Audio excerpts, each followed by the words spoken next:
هاي أنا ازيك؟ اهلا. احكي لك حكايه. يا ريت. كان يا مكان كنا طالعين زمان مصيف، وقبل ما نطلع بالعربيه حاجه دخلت في عيني، قعدت ادعك واغسل فيها، وطبعا ماما وبابا وبنت خالتي كلهم دخلوا في الحدوته، نحط ميه نهوي ندعك تاني، مفيش فايده، كانت بشعه.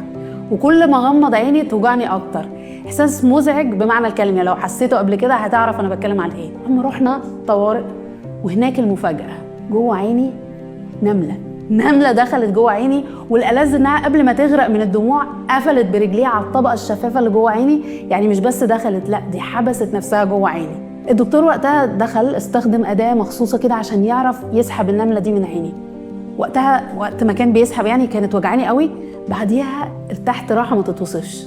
بس ده خلاني افكر قد ايه في حاجات في حياتنا، في حياتي وفي حياتك، بتحصل وبتوجعنا، نفضل نتعامل معاها على قدنا كده، نتجاهل، نهون، نستحمل، نسيب الناس اللي حوالينا يجربوا فينا، يجربوا يساعدونا، حتى هما بيبقى دوافعهم كويسة بس هما مش شايفين زي ما احنا شايفين، ولا حاسين بالوجع زي ما انت حاسه. اللي انت محتاجه فعلا حد فاهم، حد متخصص، حد يقدر يتدخل ويشيل الحاجة اللي وجعك دي، واللي مستخبية واللي مش باينة لكن بتوجع قوي قوي قوي.